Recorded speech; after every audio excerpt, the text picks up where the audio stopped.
There are moments in life when silence is louder than screams, when the phone that hasn't rung in 15 years suddenly does, and the voice on the other end says your name like it never stopped belonging to you. That's how it began, not with an apology, not with a change of heart, but with a quiet, trembling voice asking, "Can you come home for Christmas?" And somehow, despite the history, the silence, and the hurt that had calcified over time like scar tissue, Declan Foster said yes. He hadn't set foot in Idaho since he was 21, since the day he came out and was asked to pack his things before the sun went down. He remembered the silence in the room after he said the words, the look on his mother's face like something had died. She hadn't said much. She didn't need to. Her silence had been enough. Eli, his younger brother, had watched from the top of the stairs, too scared to speak, too old to pretend he didn't understand. Declan had left that night with a single duffel bag and the kind of grief that hums beneath the skin for years. Waiting, he built a life in Portland. It wasn't perfect, but it was his. He had his photography, his quiet apartment filled with plants and morning light, and the peace that comes with expecting nothing from anyone. But when the call came, Eli's voice, older now, unsure but warm, something shifted. Eli said their parents had changed, said they missed him, said it was time. The drive back was long, hours of empty roads, snowy landscapes rolling past the windshield like a forgotten dream. Declan had replayed the conversation a dozen times in his head, searching for subtext, for warning signs, for anything that might explain why. After so many years, he was being invited back. The house looked almost exactly as he remembered. The wreath on the door, the oak tree in the front yard, the porch swing that creaked when the wind caught it just right. Declan stood there for a moment, unsure if he was ready, but then the door opened, and there she was, Caroline Foster, his mother, looking older but still composed, still proper, still guarded. "Oh," she said, as if surprised to see him despite inviting him. "You're here." Declan forced a smile and stepped forward. Suitcase in hand, the smell of cinnamon and pine filled the hallway. A fire crackled in the living room. Family photos lined the walls, though none of them included him. Still, Eli greeted him with a tight, almost emotional hug. "It's good to see you, man," he whispered. And for a moment, Declan let himself believe this might be real. They had dinner together that evening. Roast chicken, mashed potatoes, apple pie. His mother made polite conversation. His father nodded quietly between bites. Eli filled the silence with stories about his Guam, about the town, about things that didn't matter. No one talked about the past. No one mentioned the years. No one said sorry. But Declan didn't push. He was still trying to understand the rules of this fragile reunion. Later that night, Declan stood in the guest room, his old bedroom, untouched except for the new bed sheets, and stared out the window at the quiet street. He didn't know what had brought him here. Not really. Maybe it was hope. Maybe it was loneliness. Or maybe, after all this time, he still wanted to believe that love could outlive rejection. He didn't see the way his mother looked at Eli when she thought Declan wasn't watching. He didn't hear the whispered conversation behind the kitchen door, and he had no idea what waited for him beyond the warmth of this welcome.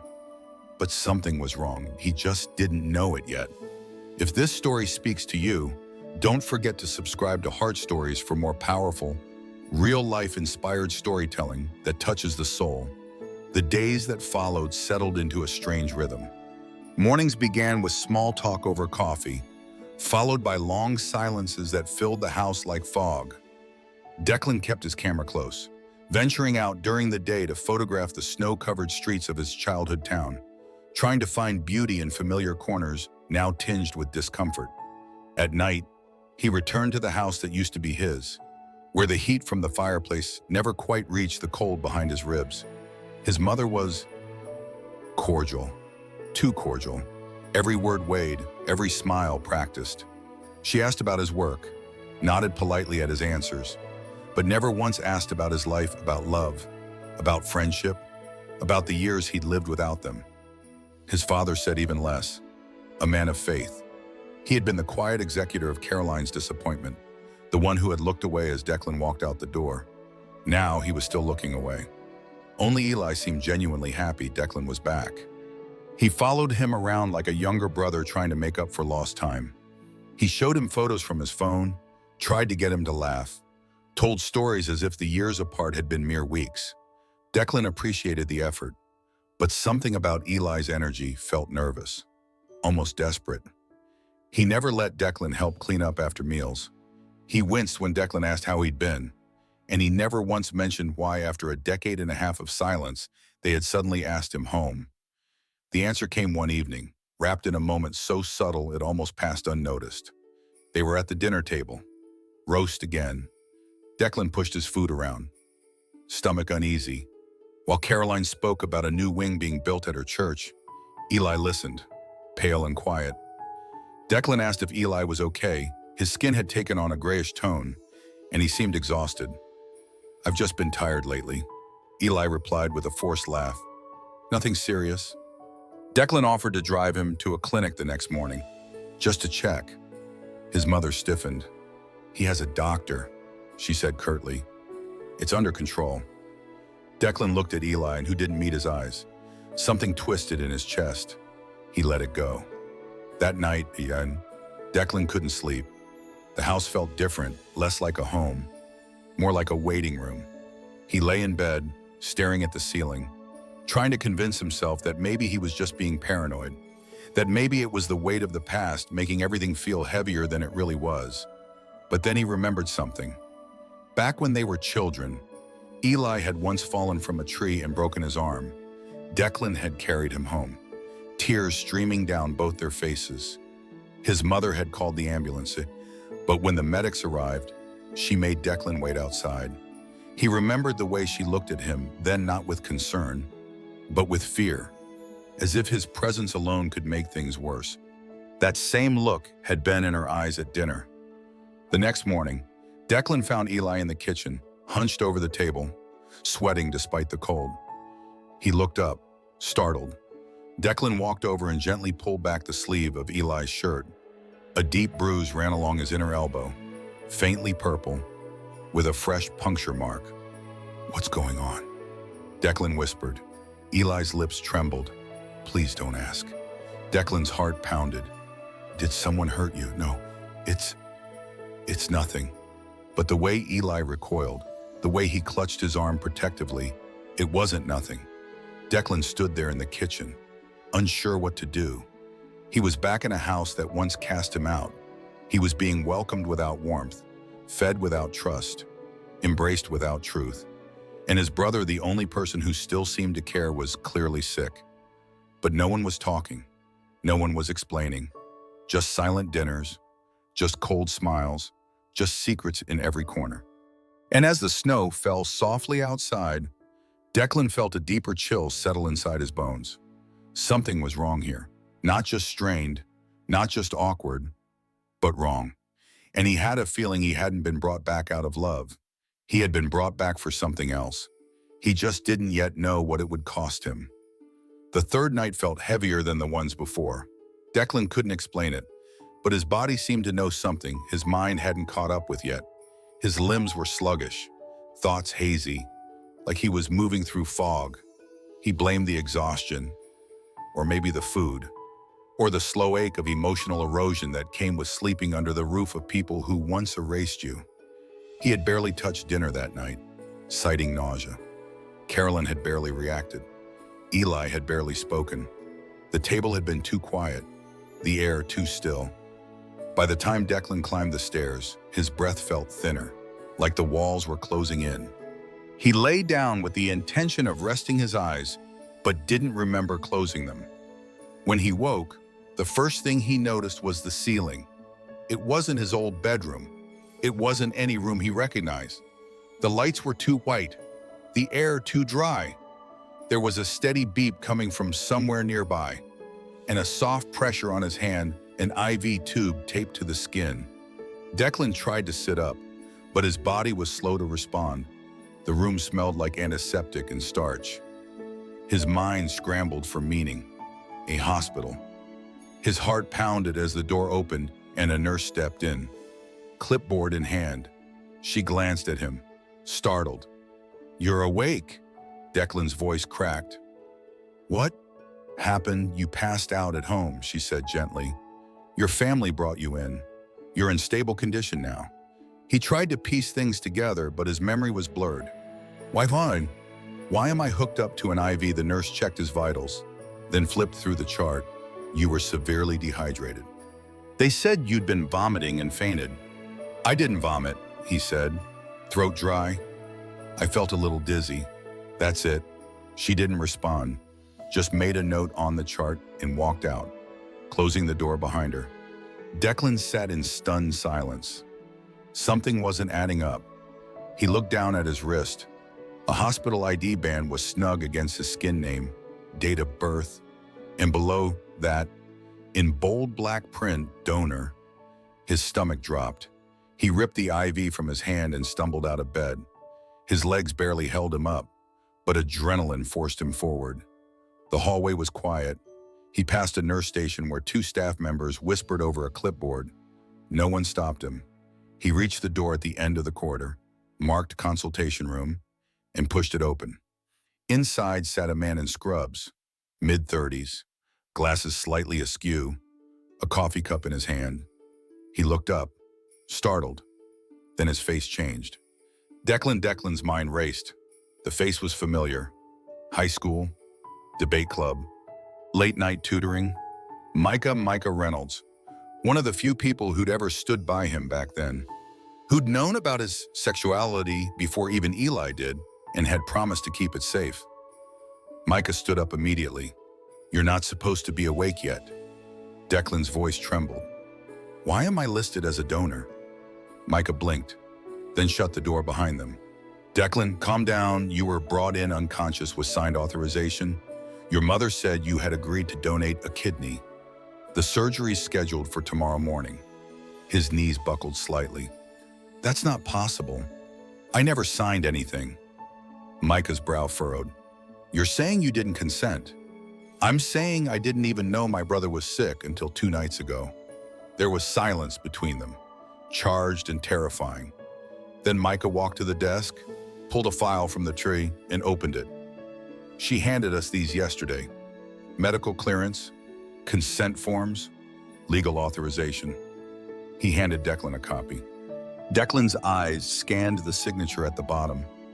It was his name, but it wasn't his hand. "No," Declan whispered, pulse roaring in his ears. "That's not mine." Micah stared at the paper.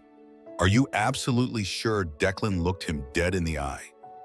"I'm a photographer. I sign hundreds of releases a year. That's not my signature." Micah was quiet for a moment, then slowly exhaled. "Okay, that's enough for me."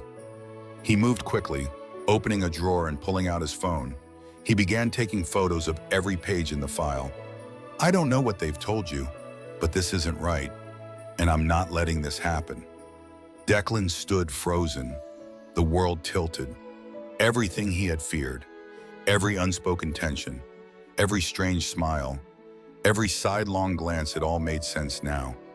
He wasn't brought back out of love. He was brought back as a resource, a solution, a sacrifice. And the people who called themselves his family had been willing to steal a part of him, literally, to save someone else. Micah moved with the steady urgency of someone who had seen too much go wrong behind sterile curtains. He handed Declan a hoodie and told him to keep his head down. The hospital's night staff was thin if they moved quickly.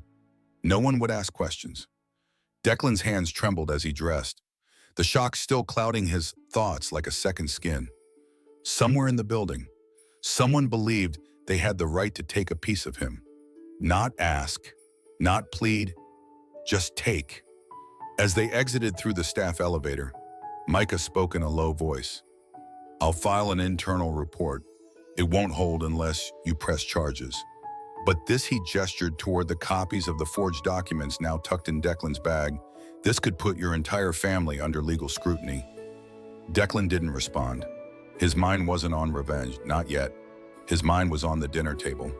The looks, the food, The way Eli wouldn't meet his gaze, the subtle haze he had felt before blacking out, he had eaten something they prepared. The betrayal wasn't quiet anymore. It was deafening. Micah dropped him off at a roadside motel outside town, paid in cash. He didn't ask questions Declan wasn't ready to answer. Before leaving, he placed a hand on Declan's shoulder and said, "You didn't imagine this, and you're not alone.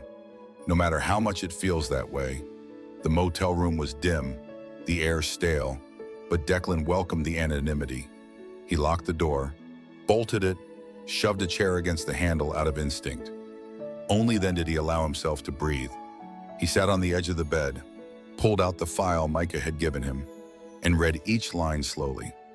It was all there, a medical timeline suggesting he had voluntarily undergone compatibility testing, a consent form with a shaky imitation of his signature, a witness statement supposedly signed by his mother, affirming verbal agreement. Declan read it twice before pushing the papers aside. Then he pulled out his phone, dozens of missed calls from Caroline, several unread messages from Eli. The most recent said simply, "Please come home. We can talk." Talk. As if the language of this family hadn't always been avoidance dressed in politeness. He typed a reply, paused, then deleted it. Instead, he called someone else. The next morning, Declan arrived at the county legal center with a folder in his hands and the weight of clarity in his chest. The attorney on call, a soft-spoken woman named Mara Weiss, listened without interruption as he laid out the timeline. When he showed her the forged documents, her jaw tightened. "You understand what they attempted is not only unethical," she said, "but criminal." Declan nodded. "Can I press charges for medical fraud?" "You can do more than that," Mara said, flipping through the pages. "This is attempted organ trafficking under false consent. At minimum, we can open a civil suit for damages and file a restraining order to ensure your family can't make medical decisions on your behalf again." Her tone was steady, but Declan's breath caught on the word trafficking. That was what this was. It wasn't a misunderstanding. It wasn't a bad judgment call. It was theft in progress, cloaked in the language of reunion. Later that week, after paperwork had been filed and the case had begun to move, Declan received a call from an unknown number. He let it ring once, twice, then answered. "Declan." Eli's voice was low, hollow. "I heard you left the hospital." There was a long pause. Declan said nothing. "I didn't want it to go this far. I swear. I'm scared. Okay, I've been on dialysis for months. They told me I was out of time. Mom said you'd help. She said she talked to you, she didn't." Declan said quietly, "I know. I figured. But she said you owed it to us. To me." Declan closed his eyes. The worst part wasn't the lie.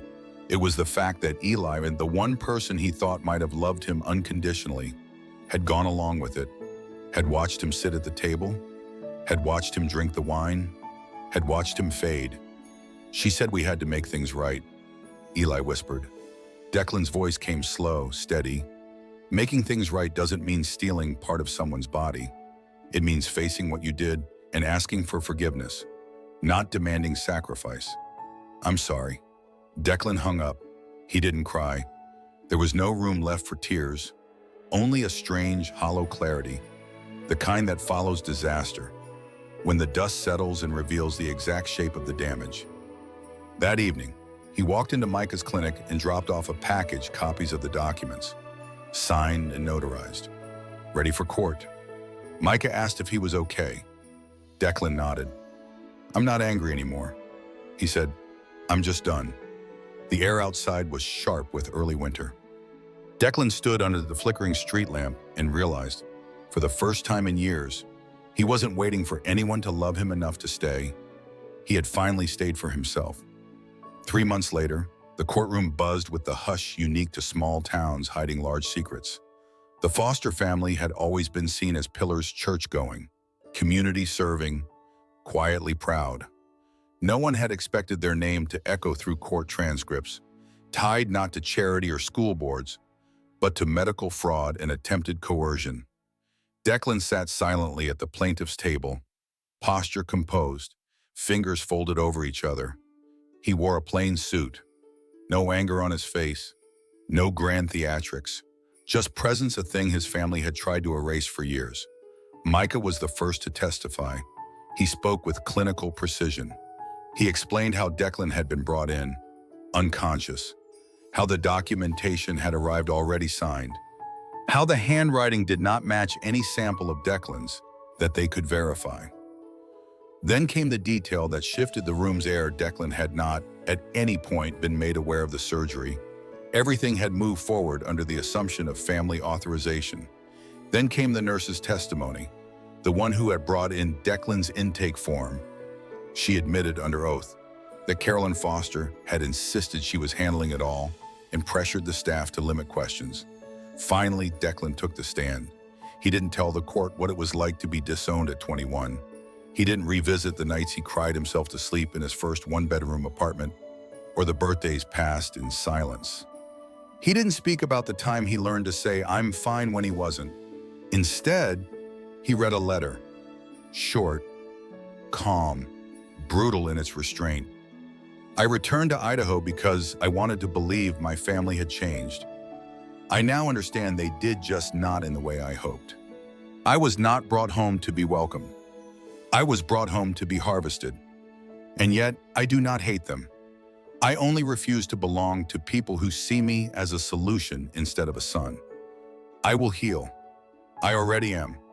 But not because of them, because I chose to return to myself." No one in the courtroom moved. Declan stepped down without looking at the defense table. He didn't need to. The judge ruled swiftly. The hospital's internal investigation already corroborated his claims.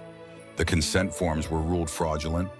Carolyn Foster was fined, stripped of her role at the church's medical board, and ordered to complete mandatory counseling. Eli was removed from the transplant registry until he could submit verified consensual donor documentation from a willing participant. None came. Outside, reporters gathered. Declan gave no comment. Instead, he walked 2 blocks down, into the shelter he had anonymously donated to the month before. It served LGBTQ+ youth who had nowhere else to go. He spent the afternoon helping serve lunch, cleaning dishes, talking quietly with a bupo who reminded him too much of himself at 17, too soft, too kind, too scared. A few days later, Micah invited him to speak at a university conference on medical ethics. Declan said yes. He didn't call himself a survivor. He didn't claim wisdom. He just spoke of truth and boundaries, and the right to say no even to those who share your blood. Time passed. He returned to Portland. His photography gained quiet recognition. One of his portraits of a pair of scarred hands holding a single white kidney bean won a regional art prize. He titled it "Not Yours to Take." That spring, a letter arrived. No return address. Inside, a photo of Eli in a new clinic, alone. No note. Declan burned it. He didn't need closure. He already had it, because healing wasn't a door someone else could open. It wasn't an apology finally offered, or a memory finally made right. It was something built from within, breath by breath, truth by truth, and Declan had built it himself. If someone in your family hurt you, but still expected access to your life, how would you respond? Share your thoughts below. Subscribe to Heart Stories for more powerful, human stories of truth, betrayal, and the courage to say enough.